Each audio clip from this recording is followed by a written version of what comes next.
आगे बात करते हैं हम लोग इसके आगे। लास्ट हम लोगों ने क्लास में देखा था कि बेस पिवो बराबर क्या a में power -1 l square t power -3। चलिए थोड़ा सा आगे बढ़ाते हैं आप लोग, थोड़ा सा आगे।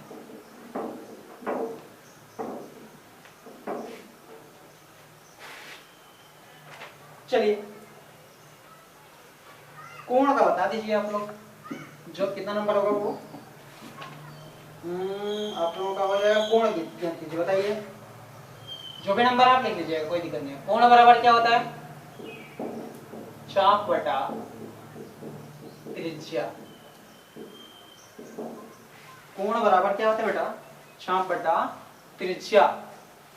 अब मेरी बात बताइए आप लोग, चाप है बेटा, चाप मतलब क्या? लंबाई और बटा लंबाई, नो डायमेंशन, कट जाएगा ना। तो याद रखिएगा कि जो हमारा एंगल होता है, कोण होता है, उसका कोई डायमेंशन नहीं होता है, उसका कोई डायमेंशन नहीं होता है। आगे हम लोग थोड़ा सा बात करेंगे, उसके बाद चैप्टर खत्म हो जाएगा, तब हम लोग न्यूमेरिकल की बात करेंगे। आगे बात करते हैं, सुनिए बेटा। चलिए हेडिंग लिखेंगे आप लोग, बीमा का उपयोग। पहला टॉपिक आप लोग लिखेंगे बीमा का उपयोग। पहला, बीमा की सहायता से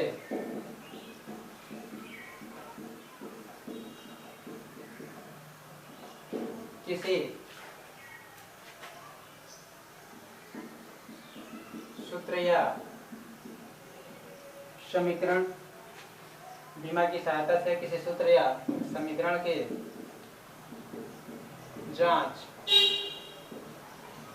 किया जा सकता है कि सूत्र सही है या गलत। बीमा के उपयोग में हम लोग पहला टॉपिक देखने जा रहे हैं बेटा। बीमा के उपयोग में पहला टॉपिक है कि बीमा की सहायता से किसी सूत्र या समीकरण की जांच किया जा सकता है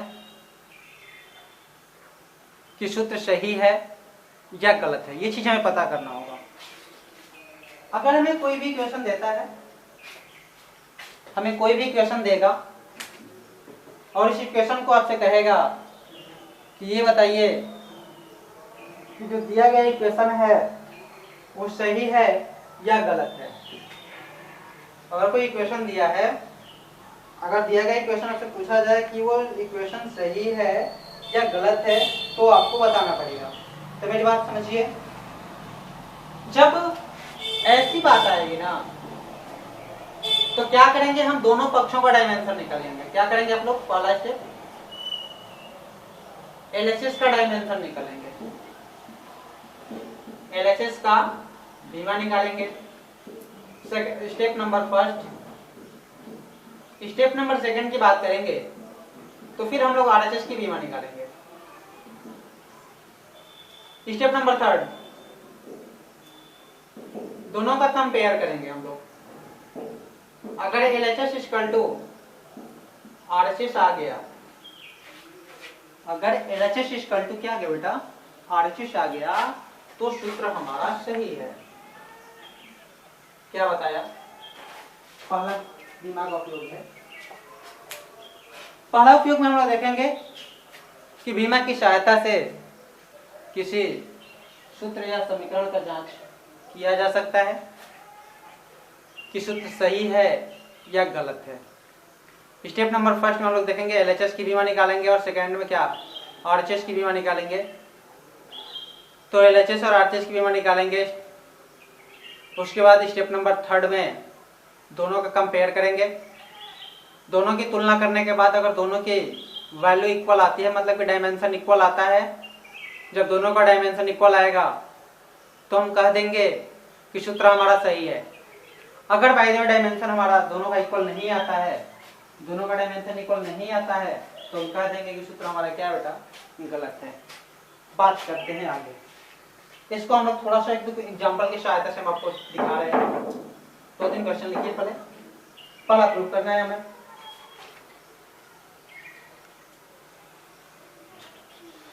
पहला चीज, बीमा की सहायता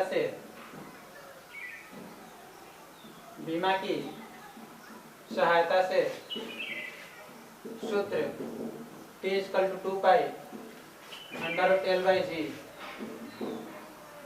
बीमा की सहायता से सूत्र T = 2 L/G सही है या गलत है? ऐसे लिख दीजिए, बीमा की सहायता से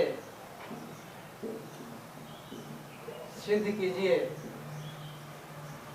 कि सूत्र T = 2 L/G सही है या गलत है। सूत्र सही है कि बस। क्वेश्चन ये है हमारा कि बीमा की सहायता से सिद्ध कीजिए कि सूत्र T = 2 √L/G सही है। बात करते हैं बेटा हम लोग आगे। जब इसको हम लोग सॉल्व करने की कोशिश करेंगे तो यहाँ पे हम लोग सॉल्यूशन करने जा रहे हैं। सॉल्यूशन देखिए आप लोग। सॉल्यूशन करने से पहले इस चीज को आप लोग ध्यान रखिएगा कि सूत्र क्या कह रहा है, ये चीज समझिए आप लोग। पहला हम लोग देखेंगे इसमें सूत्र में क्या क्या कांस्टेंट टर्म है, क्या क्या कांस्टेंट नहीं है। इसके लिए अब हम लोग क्या करेंगे, LHS की डायमेंशन निकालेंगे, RHS का डायमेंशन निकालेंगे। दोनों अगर इक्वल आ गया तो कह देंगे कि सूत्र क्या है बेटा सही है। देखिए सूत्र लिखेंगे पहले। सूत्र हमारा क्या है, T = 2 √L/G। तो यहां से जब हम लोग बात करेंगे बेटा तो क्या होगा, तो यहां से जब LHS की डायमेंशन निकालेंगे, किसकी डायमेंशन, LHS की। तो LHS क्या है, ये T हमारा समय, यहाँ पे लिख लेंगे आप लोग। T क्या है, T = समय, L = लंबाई और G = त्वरण, गुरुत्वीय त्वरण। ठीक है बेटा। LHS का ये T का T हो गया, ठीक है। RHS का डायमेंशन निकालेंगे, किसका डायमेंशन, RHS का डायमेंशन निकालेंगे। जब RHS का डायमेंशन निकालेंगे तो ये हो जाएगा 2 कांस्टेंट है हमारा। जब भी कांस्टेंट टर्म होगा, कांस्टेंट टर्म का कभी भी क्या होता है, वो डायमेंशन नहीं निकलता है, तो ये अंडर हो गया बेटा। लंबाई का L हो गया, त्वरण का L⁻², L से L कट गया, ये ऊपर जाएगा तो T², ये T। हमने ये देखा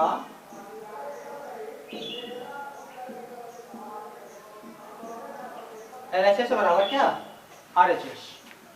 जब हम लोगों ने LHS बराबर RHS ला दिया तो ये हमारा सूत्र क्या है, सही है। जब LHS बराबर RHS ला दिया तो सूत्र हमारा क्या है, सही है। सबसे पहले याद रखिएगा कि पहला उपयोग बीमा का ये है कि बीमा की सहायता से किसी सूत्र या समीकरण की जांच कर सकते हैं कि सूत्र हमारा सही है या गलत है। पहला चीज इसको आप लोग सॉल्व कर लीजिएगा। आगे एक और क्वेश्चन करा रहे हैं।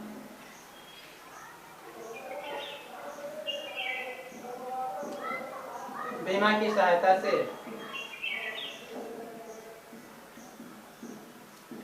सहायता से सूत्र F = mv²/r।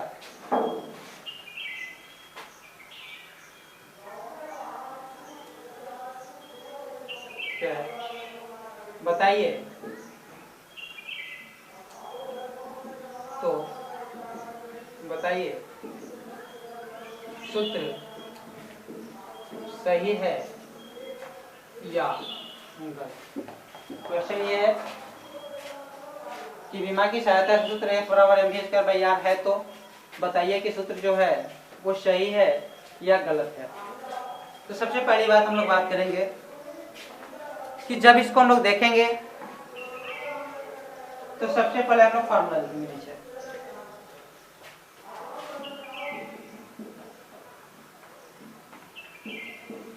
F बराबर mv²/r। LHS का डायमेंशन निकालिए। ये हमारा बल है, बल है तो क्या हो जाएगा mL/-2। बल है तो बेटा क्या हो गया mL/-2। RHS के डायमेंशन निकालते हैं। RHS का डायमेंशन क्या है बाबू, m है mv²/r, m हो गया L/-1 का 2 हो गया बाई L, ये हो गया m L²T⁻²/L, L से L कट जाएगा, हमारा क्या मिल गया बेटा mL/-2। हम देख रहे हैं कि LHS = RHS। जब LHS = RHS आ गया, जब LHS = क्या आ गया RHS आ गया, तो हम लोग कह देंगे कि सूत्र जो है हमारा वो सूत्र क्या है, सही है। हेडिंग था कि बीमा का उपयोग, बीमा के पहला उपयोग हम लोगों ने देखा कि हम लोग बीमा की सहायता से किसी सूत्र या समीकरण की जांच कर सकते हैं कि जो सूत्र दिया गया है वो हमारा सही है या गलत है। इसके लिए आप दोनों पक्षों का डायमेंशन निकालेंगे। दोनों पक्षों का डायमेंशन निकालने के बाद देखेंगे कि अगर दोनों पक्षों का जो डायमेंशन है वो इक्वल आ रहा है तो सूत्र हमारा सही होगा, अगर इक्वल नहीं आएगा तो सूत्र हमारा गलत होगा। आगे बात करते हैं बेटा हम लोग बीमा का उपयोग का दूसरा उपयोग ये कहता है, अगर कोई भौतिक राशि, अगर कोई भौतिक राशि 2 या 3 राशियों पर निर्भर करती है, तो यदि कोई भौतिक राशि 2 या 3 राशियों पर निर्भर करती है तो उनके बीच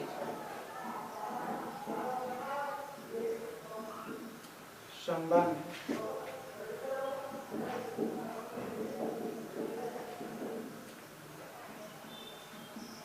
स्थापित किया जा सकता है।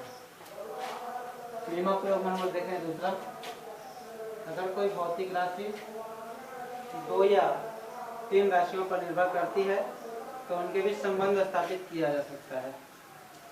उनके बीच संबंध स्थापित किया जा सकता है। देखिए हम बात करते हैं, क्वेश्चन दे दिया, यदि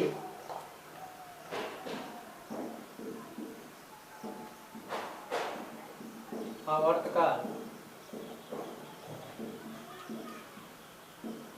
T लंबाई L व गुरुत्वीय त्वरण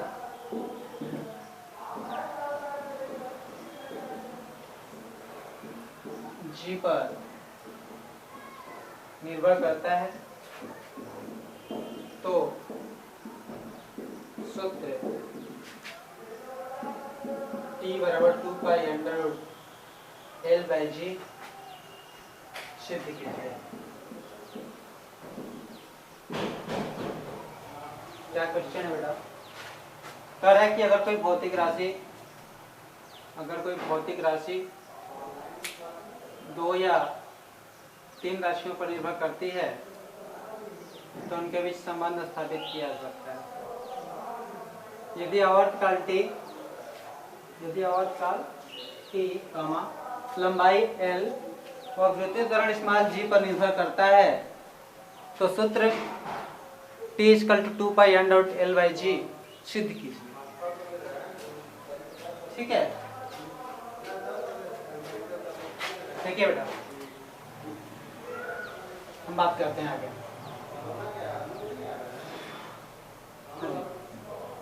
देखिए, अगर कोई भी राशि 2 या 3 राशियों पर निर्भर करती है, हमें प्रूफ करना है t = 2π(n.l/g)। आपसे क्या कर रहा है कि जो आवर्तकाल t है वो किस चीज पर निर्भर कर रहा है? लंबाई पे। तो t प्रोपोर्शनल l/a और g के पावर b। तो सबसे पहले ये जिन जिन राशियों पर निर्भर करता है उसके प्रोपोर्शनल लिखेंगे। अगर जो हमारा आवर्तकाल t है वो लंबाई पर निर्भर कर रहा है, वृत्तीय त्वरण पर निर्भर करता है, तो लिखेंगे t प्रोपोर्शनल l/a और g पावर b। आगे क्या करेंगे बेटा? जब इसको आगे हम लोग इंक्रीज करेंगे तो यहाँ पे प्रोपोर्शनल चिन्ह को हटाएंगे और t = हो जाएगा k × l/a g power b, समीकरण नंबर 1। क्या किया हम लोगों ने? सबसे पहले हम लोगों ने लिखा t proportional l/a g power b। तो यहाँ से हो जाएगा t = k × l/a g power b। जब एक साथ इसको कनेक्ट करने की कोशिश करेंगे और आगे बढ़ेंगे तो क्या होगा बेटा? ये हो जाएगा t = अगले स्टेप में दोनों पक्षों की बीमा निकालने पर, ये t है ना बेटा, LHS का बीमा t हो गया। k जो है हमारा कांस्टेंट है और याद रखिए कांस्टेंट का कोई बीमा नहीं होता है। ठीक है बेटा, आगे l/a है बेटा, तो लंबाई के लिए l/a हो गया। g है हमारा LT⁻² होता है, ये भी हो गया। जब मैंने एक साथ कंबाइन करने की बात की, कोशिश की, तो ये मेरा मिल गया t और ये मिल गया बेटा l का पावर a + b और इधर मिल गया t के पावर -2b, l के power a + b into t के पावर -2b। अब एक बात पूछिए आप लोग, जब इसको हम लोग सॉल्व करने की कोशिश करेंगे तो देखेंगे इधर l का पावर a + b है। अगले स्टेप में step number 1, step number 2, step number 3। जब स्टेप नंबर 3 में हम बात करेंगे तो घातों की तुलना करेंगे। क्या करेंगे बेटा? घातों की तुलना। घात की तुलना कैसे करेंगे इस चीज को समझने की कोशिश करते हैं। यहाँ पे l का पावर a + b है, इधर कुछ नहीं दिया है बेटा, तो a + b बराबर हो जाएगा हमारा क्या? 0। आगे जब a + b बराबर 0 है तो इसको हम लोग लिख सकते हैं a बराबर -b। आगे समझिए, यहाँ पे हम लोग देख रहे हैं कि ये भी t है, ये भी t है, इसका पावर कुछ नहीं है तो 1 है, इधर -2 भी है तो -2b = 1। तो ये हो जाएगा बेटा b बराबर -1/2 और a बराबर हो जाएगा +1/2। हमारा a और b का मान पता चल गया। जब a और b का मान पता चल गया तो क्या करेंगे, इस बात को आगे बात समझेंगे। अभी जो बात करें फिर से रिपीट कर लीजिए। पहला हम लोग देखे बीमा की सहायता से किसी सूत्र या समीकरण की जांच कर सकते हैं कि सूत्र हमारा सही है कि गलत है। उसको हम लोगों ने दोनों के लिए क्या करेंगे, LHS की बीमा निकालेंगे, RHS की बीमा निकालेंगे और दोनों पक्षों की बीमा अगर आपस में इक्वल होता है तो सूत्र हमारा सही होता है। दूसरा स्टेप में हम लोग ये समझ रहे हैं कि अगर कोई भौतिक राशि 2 या 3 राशियों पर निर्भर करती है, यदि कोई भौतिक राशि है 2 या 3 राशियों पर निर्भर करती है तो उनके बीच संबंध स्थापित किया जा सकता है। जैसे मैंने एक छोटा सा एग्जांपल लिया, यदि आवर्तकाल t लंबाई l व वृत्तीय त्वरण स्मॉल g पर निर्भर करता है तो सूत्र t = 2π(n.l/g) सिद्ध कीजिए। तो स्टेप नंबर 1 में हम लोगों ने सूत्र लिखा और देखा कि स्टेप नंबर 1 में जो आवर्तकाल t है वो 2 चीजों पर निर्भर कर रहा है, एक लंबाई पर और वृत्तीय त्वरण पे। तो t proportional l/a g power b। आगे बात करते हैं। t इक्वल टू, जब प्रोपोर्शनल चिन्ह को हटाते हैं तो हमें किसी कांस्टेंट की जरूरत पड़ती है, और t इक्वल टू हो गया k into L power a G power b। आगे बात करते हैं, क्वेश्चन नंबर फर्स्ट हो गया बेटा। जब आगे बात करते हैं स्टेप नंबर सेकंड की, तो दोनों पक्षों की हम लोग बीमा निकालते हैं। क्या निकालेंगे? दोनों पक्षों की बीमा। और जब हम लोग दोनों पक्षों की बीमा निकालेंगे, तो दोनों पक्षों की बीमा निकालेंगे तो ये हमारा हो जाएगा क्या बेटा? t, और t इक्वल टू हो जाएगा l के power a L T power minus 2, और ये b हो गया। अब देखेंगे l power a plus b हो जाएगा, क्योंकि l के पावर a प्लस b कैसे हुआ ये समझने की कोशिश करते हैं बेटा आप लोग। ये l के पावर a हो गया और इधर l के पावर b हो जाएगा, ये माइनस 2b हो जाएगा। तो जब हम लोग इसको ब्रैकेट को क्या करेंगे, ओपन करेंगे, तो l के पावर a प्लस b हो जाएगा और t के पावर माइनस 2b हो जाएगा। स्टेप नंबर थर्ड में हम लोग क्या करते हैं, दोनों घातों की कंपेयर करते हैं। और जब हम लोग घातों की तुलना करेंगे ना बेटा, a प्लस b बराबर 0 है, तो a बराबर हो जाएगा माइनस b। a बराबर क्या हो जाएगा? Minus b। आगे बात करते हैं, आगे की गल्ला करते हैं बेटा, मिटा दें, मिटा देते हैं। हाँ जी, आगे बात करते हैं। जो हमारा इक्वेशन नंबर फर्स्ट आया है, उस इक्वेशन a बराबर आया था कितना? प्लस 1/2 और b बराबर माइनस 1/2। अगले स्टेप में, स्टेप नंबर नेक्स्ट जो लिखा लिख लीजिएगा। इसमें क्या करते हैं, स्टेप नंबर थर्ड में हम लोग बात करेंगे a व b का मान समीकरण 1 में रखने पर। a व b का मान समीकरण 1 में रखेंगे तो हमारा समीकरण 1 ये है, वो t बराबर k l के पावर 1/2 और g के पावर माइनस 1/2। जब इसको हम लिखने की कोशिश करेंगे, t बराबर k हो जाएगा बेटा l के पावर 1/2, और ये निगेटिव पावर है ना, जब निगेटिव पावर है तो इसको लोग नीचे लाएंगे तो पॉजिटिव हो जाएगा।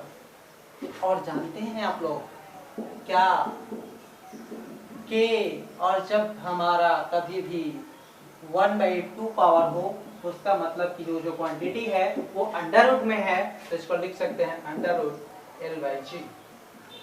और जब k बराबर हम लोग कांस्टेंट लेंगे 2 पाई, तो हमारा t इक्वल टू हो जाएगा 2 पाई कड़ी में l/g।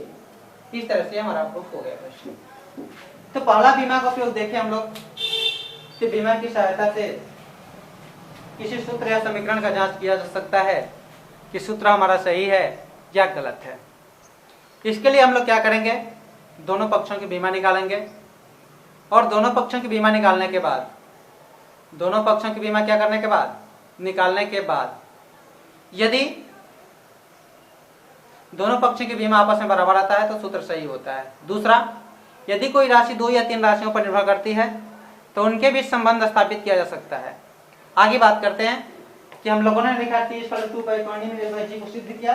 सबसे पहले क्या किया, t proportional l power a g power b, t equal to k into l power a g power b। जब हम लोग इसके बाद क्या करेंगे, सेकंड स्टेप में LHS की बीमा और RHS की बीमा निकालेंगे। उसके बाद बीमा निकालने के बाद हम लोग घातों की तुलना करेंगे। घातों की तुलना करने के बाद जो ये b का वैल्यू आएगा उसको समीकरण नंबर 1 में पुट करेंगे, और जो कांस्टेंट आएगा उसको हम लोग वैल्यू पुट कर देंगे। आगे बात करते हैं।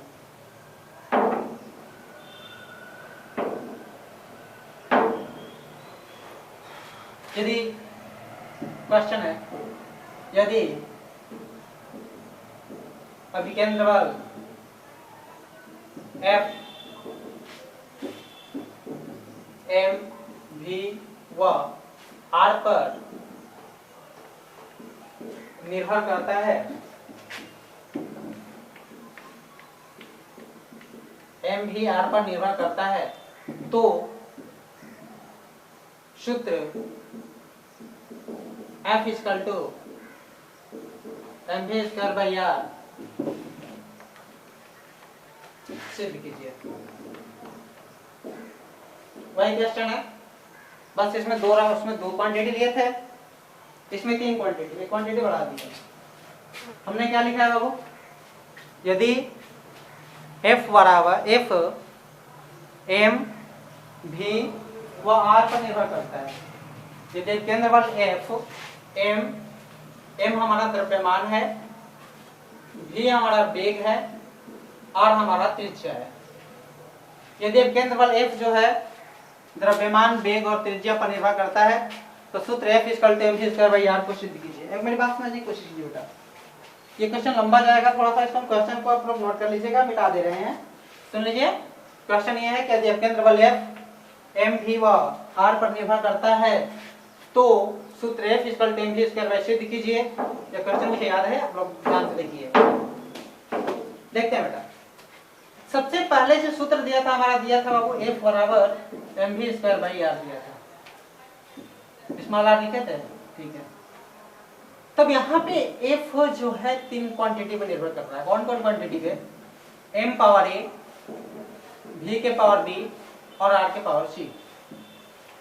जो अभिकेंद्र बल F है हमारा 3 क्वांटिटी पर निर्भर कर रहा है, m power a, v power b और r पावर c। नहीं कर देंगे क्या? नहीं हो पाएगा इसमें। चलिए बात करते हैं बाबू, F = mv²/r, F proportional m power a, v power b, r power c। ठीक है। एक बात बताइए बेटा कि जब अभी हमने पीछे आपको बताया क्या कि जो क्वांटिटी होती है जितने पे डिपेंड करती है उतने पावर a, उतने पावर b, उतने पावर c। बस आपको ने 2 और 3 क्वांटिटी के बताया, अगला नहीं हो सकता है। तो F proportional m power a, v power b और r पावर c। ठीक है, आगे बात करते हैं। F = k हो गया बेटा, constant, m power a, v power b, r power c। ठीक है, स्टेप नंबर फर्स्ट ये रहा, स्टेप वाइज चलते जा रहे हैं। स्टेप नंबर फर्स्ट में हम लोगों को ये लिखना है कि वो किस क्वांटिटी पर निर्भर कर रहा है, उसको हम लोग लिख लेंगे। तो जो हमारा अभिकेंद्र बल है वो 3 क्वांटिटी पर डिपेंड कर रहा है, 3 भौतिक राशि पर निर्भर कर रहा है। कौन कौन सा बाबू? एक जो है द्रव्यमान पे, द्रव्यमान का मतलब कि m पावर a, वेग का मतलब v पावर b और त्रिज्या का मतलब कि r पावर c। त्रिज्या का मतलब क्या? r power c। अब मेरी एक बात बताइए बेटा, स्टेप नंबर सेकंड में आप लोगों को मैंने क्या बताया? स्टेप नंबर सेकंड में आपको क्या करना है कि दोनों पक्षों के बीमा निकालना है।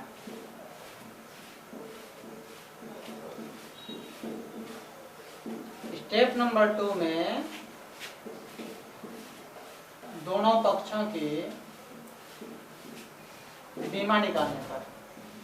अब एक बात बताइए, जब हम लोग दोनों पक्षों की बीमा निकालेंगे तो क्या करेंगे? देखिए, ये हमारा F है बाबू, F का मतलब बल, LHS F है ना, F एक बार लिख लेते हैं कि m power a, v power b, r power c। एक ही साथ ज्वाइन करने की कोशिश करते हैं। जब एक साथ ज्वाइन करने की कोशिश करेंगे बेटा तो क्या होगा? F है तो F का बीमा जो हो जाएगा mLT पावर -2 हो जाएगा। और आपको मैंने बताया है कि जो कांस्टेंट टर्म होता है, कांस्टेंट का कभी बीमा नहीं होता है। तो कांस्टेंट का बीमा नहीं होता है तो k को हम लोग ऐसे ही छोड़ देंगे। आगे बात करते हैं, m के पावर a है बेटा, तो ये भी हमारा हो जाएगा m के पावर a। v वेग है बेटा, क्या होगा? LT power -1। वेग क्या हो गया बेटा? LT पावर -1 होता है डायमेंशन, और ये पावर हो गया d। ठीक है, आगे बात करते हैं। आगे जो है हमारा त्रिज्या बेटा, जब त्रिज्या है तो त्रिज्या के लिए मैंने आपको बताया था क्या होता है? L होता है। और जब त्रिज्या के लिए L होता है तो L की पावर C हो गया। स्टेप नंबर 2 में हम लोग क्या देखें कि दोनों पक्षों की बीमा निकालेंगे। F की बीमा निकाले, mLT पावर -2, K कांस्टेंट होता है, कांस्टेंट की बीमा नहीं होता है। m के पावर a, v के पावर b, v का मतलब कि वेग, और वेग का डायमेंशन लिखवा चुके हैं ऊपर, LT पावर -1 होता है बेटा, इनटू फिर त्रिज्या है तो त्रिज्या का मतलब L और L के पावर c। आगे बात करते हैं। जब इसको करने के बाद हम लोग आगे बढ़ेंगे तो इसको एक साथ ज्वाइन करने की कोशिश करेंगे। हम एक साथ जब ज्वाइन करेंगे तो हमारा क्या मिलेगा बाबू? m power a। और एक बात समझिए, यहाँ पे L के पावर b है और यहाँ का पावर क्या? L पावर c है। जब एक साथ ज्वाइन करेंगे L के पावर b प्लस c। क्यों? आप बचपन से पढ़ते हैं a के पावर m इंटू a के पावर n। जब आधार बराबर हो तो घात दोनों क्या होता है? जुड़ जाता है। तो L की पावर b प्लस c। आगे बात करते हैं, t की पावर -b। t के पावर क्या बाबू? -b। एक साथ हम लोगों ने कंबाइन कर लिया, ये मिल गया mLT पावर -2।